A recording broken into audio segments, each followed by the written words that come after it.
Hatshepsut, a mulher que foi faraó. A barba da rainha neste busto, a barba postiça, indica o seu estatuto real. Museu Egípcio, Cairo. Filha de Tutmés I, que a designou como herdeira, Hatshepsut teve de se casar com o irmão Tutmés II e conformar-se com um papel secundário. Depois da morte do seu esposo Tutmés II, Hatshepsut assumiu aos poucos todo o poder até se autoproclamar faraó. No Antigo Egito, o faraó ostentava um poder absoluto. Concentrava em si toda a autoridade política e religiosa. Para os seus súbditos, era um deus na terra, descendente do Ser Supremo que criara o mundo na origem dos tempos, e só ele podia manter a ordem em tudo que era criado. O vizir Requemiré, da 18ª dinastia, definiu em palavras simples um conceito teológico de grande complexidade. O que é o rei do Alto e do Baixo Egito? É o Deus graças ao qual existe vida, o pai e a mãe de todos os homens, ele apenas, sem igual.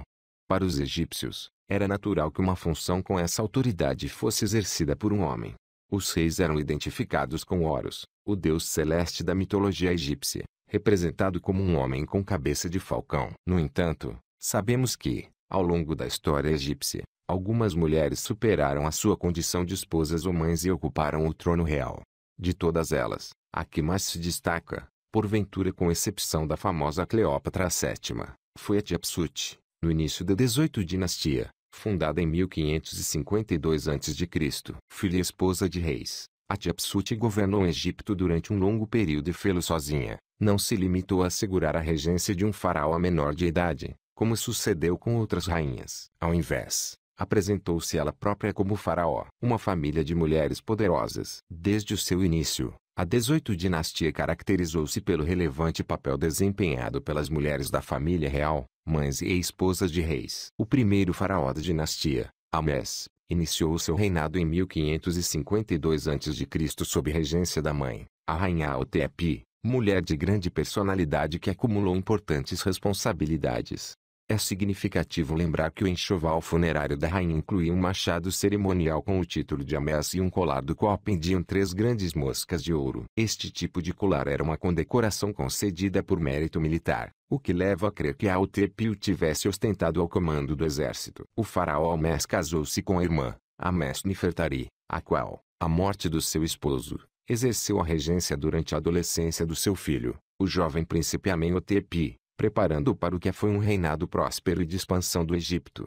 O início da dinastia fora marcado pela falta de um herdeiro varão, um problema frequente na genealogia real do país. Tutmés I, o sucessor de Amenhotep, não era filho deste, mas provavelmente do seu irmão mais velho, que morreu antes de subir ao trono, e de uma dama do harém, Sesezeneb, que não pertencia à família real. Já convertido em faraó, Tutmés I também não teve filhos varões do seu matrimônio com a grande esposa real, a princesa Amés, e o casal gerou apenas filhas. Uma delas faleceu jovem, Amenemhat, a outra era Hatshepsut, que herdou o título de esposa de Deus. O faraó teve 3 filhos varões, mas tinham sido concebidos com uma concubina do harém, Mut-Nefert. Os egiptólogos acreditam que a indisponibilidade de um herdeiro varão legítimo terá sido uma das razões que levaram Tutmés I a pensar que a sua filha Hatshepsut, embora mulher, lhe poderia suceder.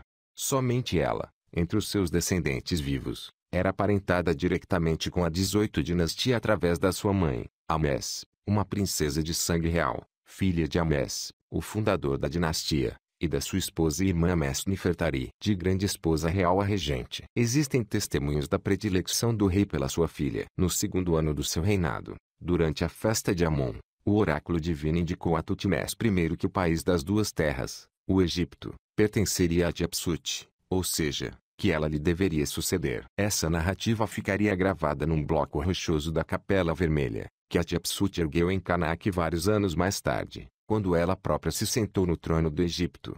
Noutra ocasião, o faraó viajou com Hatshepsut até Aldeotea e disse aos seus súbditos: "Esta é a minha filha e eu nomeio-a como minha representante. Também é minha herdeira do trono. Sentar-se-á neste magnífico local e ela vos comandará." Hatshepsut cresceu com a crença de que o seu destino seria a governação, e os indícios que nos chegaram sugerem que ela ajudou o pai nas suas funções. Num texto inscrito anos mais tarde no templo de Der el-Bahri, exaltava-se a beleza da princesa divinizada e já destinada ao trono. Sua majestade transformou-se, cresceu muito e ele é mais belo do que qualquer outra coisa. A sua aparência, a sua conduta, o seu modo de realizar os rituais, o seu fulgor, são os de uma divindade. O desejo de Tutmés I não foi satisfeito e o seu sucessor no trono foi Tutmés II, um dos filhos que tivera como Tinefert. Hatshepsut, porém, não foi afastada do poder. Antes da morte do pai, casou com o meio-irmão, transformando-se na grande esposa real por via matrimonial. Era uma forma de transmitir legitimidade ao novo faraó, dado que no Antigo Egito considerava-se que a grande esposa real era a depositária da essência divina recebida dos antepassados e transmitida aos descendentes.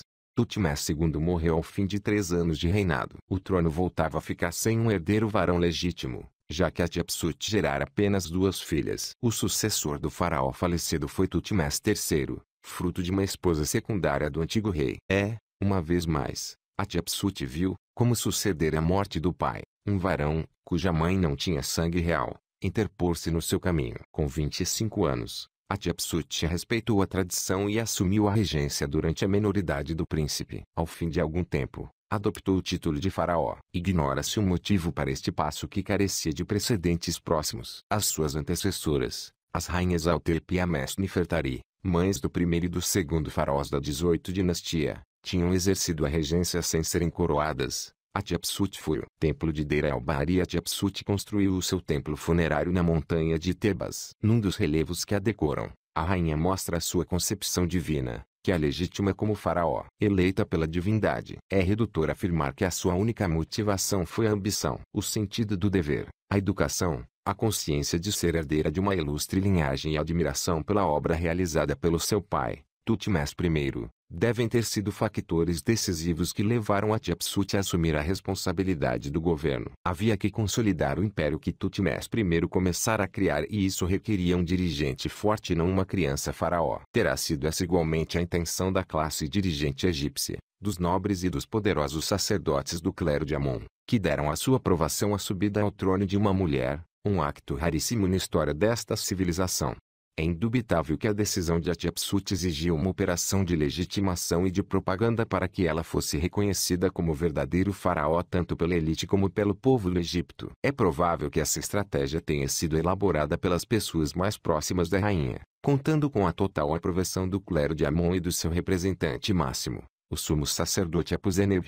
Deste modo, Hatshepsut revestiu-se dos atributos masculinos característicos do faraó. Nas estátuas do que se conservaram da rainha, ela é representada com a barba real, de Sayot-Nemes, a cobertura divina do faraó. Também adoptou os nomes que correspondiam aos soberanos egípcios e que foram acrescentados ao seu nome de Hatshepsut. Aqui está a cabeça das nobres damas. Esses nomes foram o Zeretikal, a poderosa de Kas, o Adjet Rinput, a florescente de Anos, Nergeretial, a divina de aparência, Maticaré, o verdadeiro Kadhelkai, a força geradora da vida. Como se depreende, os nomes destacavam a força pessoal da rainha e a sua estreita relação com a divindade. As construções erguidas por Hatshepsut eram acompanhadas de imagens e textos destinados a legitimar a sua coroação. O 8º pilone do templo de Karnak, por exemplo, contém um discurso atribuído a Tutmés I, mas escrito no reinado de Hatshepsut. Nele, o rei dá graças à tríade tebana,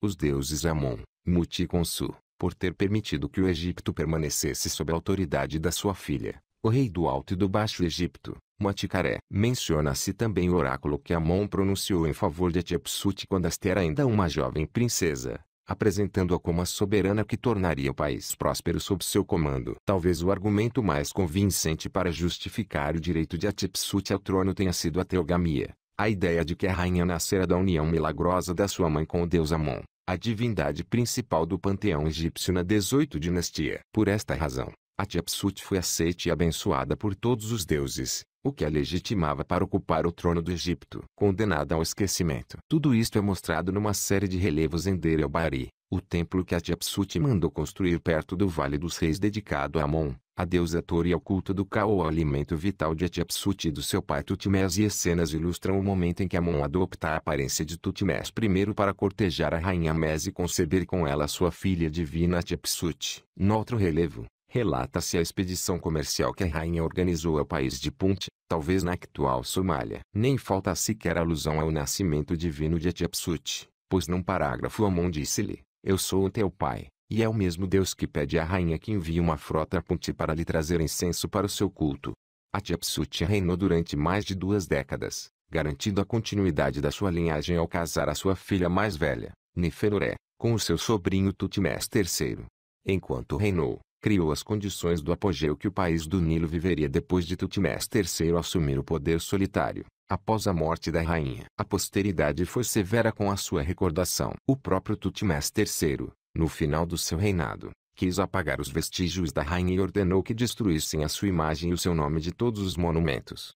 Do mesmo modo, o nome de Hatshepsut não aparece na lista real de Abido, uma relação de soberanos do Egito desde Menés, o primeiro faraó. Esta famosa lista foi gravada num templo de Abido pelo faraó Seti I, que governou o Egito 200 anos depois de Hatshepsut. A lista omite os nomes de outros soberanos como os do faraó Ereja-Akhenaton e os seus sucessores Sementkare, Ai e Tutankhamon. É provável que se tenha decidido ligar à posteridade apenas os nomes dignos de recordação e, ao que tudo indica, para os autores dessa lista, o nome de Hatshepsut não seria um deles.